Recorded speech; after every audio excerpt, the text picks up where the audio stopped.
Hello friends, welcome to exam B. I am Sushil Ragade, ex manager Reserve bank of India. और हमारा जो CPS series चल रहा है, यानी कि कंसेप्ट्स पढ़ाएंगे, सबको सिखाएंगे। इस सीरीज में हम अलग अलग इंपॉर्टेंट कंसेप्ट्स कवर कर रहे हैं।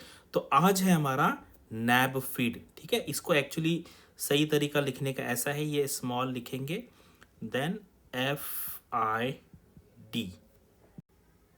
और ये इसलिए क्योंकि ये है national bank for financing infrastructure and development. और ये टॉपिक इतना इम्पॉर्टेंट है कि अभी इस साल में 2023 में आरबीआई, नाबार्ड, सेबी और आईएफएससीए, ये चार जो बड़ी एग्जाम हैं, उसमें से कम दो एग्जाम में ये डेफिनेटली आएगा। ठीक है, और जैसे ही आ जाएगा आप इस कमेंट सेक्शन में मुझे बता दीजिए कि सर आपने जो बताया वो सही हुआ या नहीं हुआ। और मुझे लगता है आरबीआई में तो फेज 1 में या फेज 2 में डेफिनेटली आने वाला है, क्योंकि ये क्या है, ये डीएफआई है, developmental financial institution, all India financial जो हम कहते हैं ना, वो इसको कहेंगे हम ऑल इंडिया फाइनेंशियल इंस्टीट्यूशन। ठीक है, ये बहुत इंपॉर्टेंट है ये। इसके पहले चार ऐसे डीएफआई थे, ठीक है, जिसको डीएफआई डेवलपमेंट फाइनेंशियल इंस्टीट्यूशन, अभी ये आने के बाद अभी 5 डीएफआईज हो गए हैं। ठीक है, उसके बारे में हम आगे देखेंगे। चलो अभी वीडियो स्टार्ट करते हैं। तो ये देखो, ये ना अभी सबसे पहले मेरा ये आया था वीडियो, उसके बाद अमित सर ने बनाया था। तो अभी ये जो तो है ना, ये थोड़े से रह गए थे कुछ अर्जेंट काम की वजह से, तो तुषार सर 1-2 दिन में बना लेंगे। और आज टाइम टेबल के हिसाब से हमारा नैब फीड चल रहा है। तो ये ऑल इंडिया फाइनेंशियल इंस्टीट्यूशन है, ये आपको याद रखना है। ये भी काफ़ी हम कहते हैं फेवरेट क्वेश्चन है, जो एग्जाम सेट करते हैं, क्वेश्चन सेट करते हैं उनका। NABARD, EXIM, import export bank, national housing bank, SIDBI and अभी ये नैफिड बनेगा। ठीक है, तो टोटल आज की डेट में ऑल इंडिया फाइनेंशियल इंस्टीट्यूशन कितनी है? 5 है। और ये देखो, आज के डेट में ये 100% ओन बाय द गवर्नमेंट है। और जैसे ही कोई नया ऑर्गेनाइजेशन बनता है, उसके बारे में एक गैजेट पब्लिश होता है। ये कब फाइनलाइज हुआ था? 28 मार्च 2021, यानी कि आज देखेंगे आप 31 मार्च है 2023। तो अभी इसको 2 साल हो गए हैं। क्या है? The national bank for financing infrastructure and development act 2021। क्या लिखा है यहाँ पे देखते हैं, मैं शॉर्ट में बता दूंगा।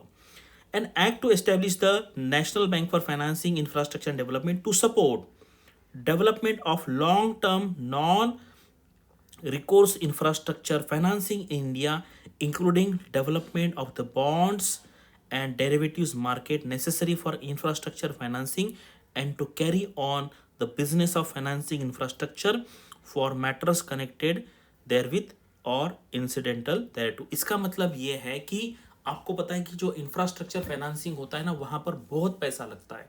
मतलब हम ना उसमें 1,000 करोड़ से ही बात करते हैं, 1,000 करोड़, 5,000 करोड़, 10,000 करोड़, 50,000 करोड़। और जो हमारी नॉर्मल जो बैंक्स है, अगर आप देखेंगे ना, ICICI bank, HDFC bank, IDBI, ये अभी बैंक है ये सारों तीनों पहले। लेकिन ये क्या थे पहले? पहले ये DFI थे, ICICI था, बैंक नहीं था, HDFC था, बैंक नहीं था, IDBI था, बैंक नहीं था। लेकिन अभी क्या हो गया, उन्होंने क्या किया, ये फाइनेंशियल इंस्टीट्यूशंस ने बाद में उनका बैंक फॉर्म किया और बैंक में उसको मर्ज कर दिया। यानी कि पहले था ICICI, ठीक है, ये था industrial credit and investment corporation of India. फिर उन्होंने क्या किया, उन्होंने ICICI बैंक बनाया। ठीक है, तो ये पहले ये दो अलग अलग इंस्टीट्यूशन थे, फिर बाद में इसका मर्जर इसमें कर दिया।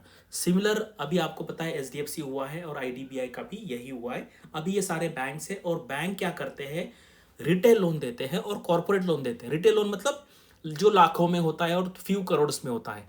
कॉर्पोरेट लोन मतलब 10 लाख, 10 करोड़, 15 करोड़, 20 करोड़, 100 करोड़ के आसपास कॉर्पोरेट लोन। लेकिन जो इंफ्रास्ट्रक्चर होता है, वहां पर 1,000 करोड़ से ही ऊपर की हम बातें करते हैं। तो उसके लिए ये जो हमारा एग्जिस्टिंग स्ट्रक्चर है, वो अभी हमारा उतना डेवलप नहीं हुआ है। वही काम जो है वो ये नैपफिड करने वाला है। ठीक है, उसके पीछे का लॉजिक मैंने आपको एक्सप्लेन किया है। तो ये डायरेक्टली मैंने आपको एक्ट में से ही कुछ इमेजेस मैंने दिए। यहाँ पे मैं बताऊंगा कि there shall be establish for purpose of this act an institution to be called नैफिड।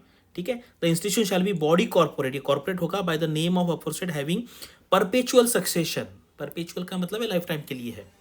A common seal with power subject to provisions of this act to acquire, hold and dispose of property both movable and immovable and contract and shall by the said name sue or sued. म्हणजे ये किसी के ऊपर case कर सकता है और कोई इस पे केस भी कर सकता है। ये थोड़ा लीगल टर्म है, लेकिन मैं जहां पर जरूरत पड़ेगा वहां पर एक्सप्लेन करने का ट्राई करूंगा। हेड ऑफिस कहां पर होगा? मुंबई में होगा, क्योंकि मुंबई क्या है, हमारी फाइनेंशियल कैपिटल है। द इंस्टीट्यूशन में establish offices, branches and agencies at any place with in outside India. ठीक है, इसके ऑब्जेक्टिव क्या क्या है ये सारा यहाँ पर दिया हुआ है। ठीक है, तो मेन क्या कहता है, the financial objective of institute shall be to lend और इन्वेस्ट डायरेक्टली और indirectly and seek to attract investment from private sector investors and institutional investors in infrastructure projects located in India or partly in India, partly outside India with a view to foster sustainable economic development in India। देखो इस तरीके से पढ़ना इसलिए ज़रूरी है क्योंकि exam में क्वेश्चन आ सकता है कि ये डेवलपमेंट जो फाइनेंस करेगा कहाँ के प्रोजेक्ट्स के लिए करेगा। तो इंडिया में भी हो सकता है, पार्टली इंडिया पार्टली फॉरेन हो सकता है, या फॉरेन में भी हो सकता है। तो इसलिए ये थोड़ा सा हमें ना यहाँ पर अच्छे तरीके से माइन्यूटली पढ़ना पड़ेगा, ये बहुत इंपॉर्टेंट है।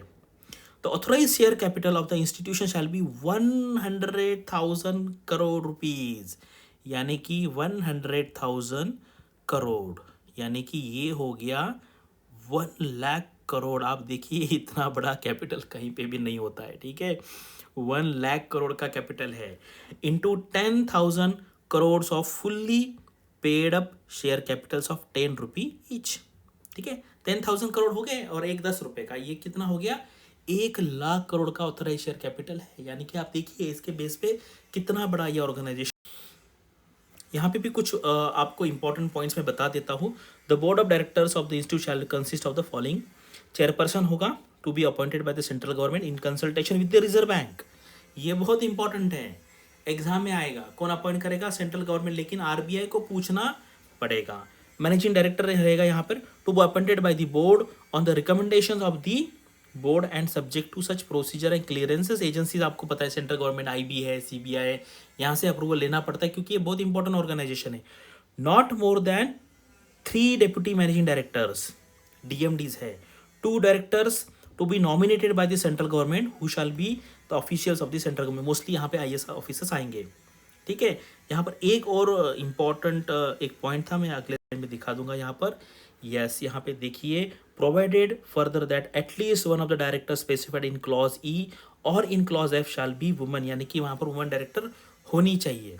ठीक है, the managing director and the deputy managing director shall be a whole time directors of the board. ठीक है, ठीक है, बाकी ये सारा चेयरमैन प्रिसाइड करेगा, कौन क्या क्या करेगा, ये सारा यहाँ पर दिया हुआ है। तो ये आपको अच्छी तरीके से ये इसको गो थ्रू करना है।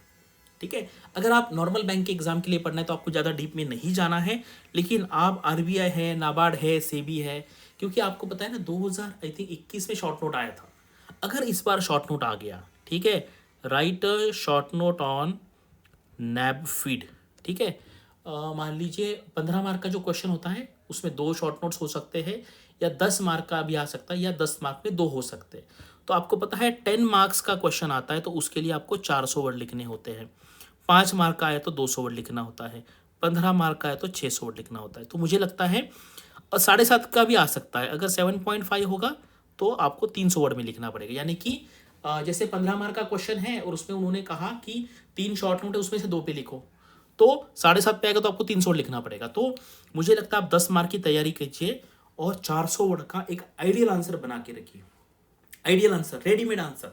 ठीक है, 400 वर्ड का पूरा रट लेना है उसको, क्योंकि इसका आने का प्रोबेबिलिटी बहुत हाई है, तो उसका रट लेना है। एमसीक्यू आ गया तो भी आप सॉल्व कर पाएंगे, प्रीलिम्स में आया, जीए में आया, ईएसआई में आया, फाइनेंस में आया, या कुछ इंग्लिश में भी पेपर में आ गया इंफ्रास्ट्रक्चर के बारे में, तो आप कुछ लिख सकते हैं। तो इसलिए इसके ऊपर आपको एक 400 वर्ड्स का एक आप आंसर बना लीजिए और उसका अच्छे से रट्टा मार लीजिए। ठीक, क्योंकि अगर रट्टा नहीं मारेंगे तो आप लिख नहीं पाएंगे।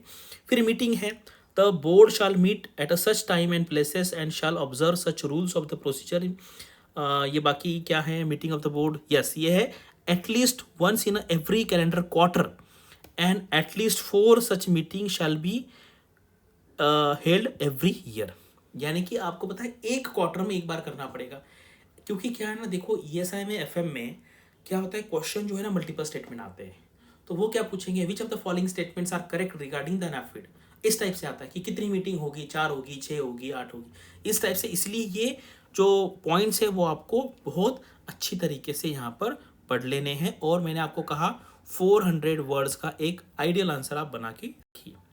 फंक्शंस क्या क्या है, ठीक है। प्रोवाइडिंग कंसल्टेंसी सर्विसेज है, क्योंकि क्या है, इंफ्रास्ट्रक्चर फाइनेंसिंग अगर करना है तो इसमें कंसल्टेंसी सर्विस देंगे ये। Extending loans and advances for the infrastructure projects and taking over a refinancing of such existing loan, यानी कि वो है रीफाइनेंस भी करेंगे, टेक ओवर भी कर सकते हैं। Attracting investment from the private sector investors and institutional investor for infrastructure projects, वो भी करना पड़ेगा। Organizing and facilitating foreign participation in infrastructure projects, facilitating negotiation with various government authorities for dispute resolution in the field of infrastructure, यानी कि कुछ अगर कुछ court case होता है या फिर कुछ डिस्प्यूट्स हो जाते हैं तो वहाँ पे भी वो कंसल्टेंसी सर्विसेज या डिस्प्यूट रेजोल्यूशन सर्विसेज देने वाले हैं। सोर्सेस ऑफ फाइनेंस कहाँ पे है, इट में borrow money from the central government, government of India, reserve bank of India, schedule commercial bank से लोन ले सकते हैं, म्यूचुअल फंड है, मल्टीलैटरल इंस्टीट्यूशन है सच एज वर्ल्ड बैंक है, एशियन डेवलपमेंट बैंक है।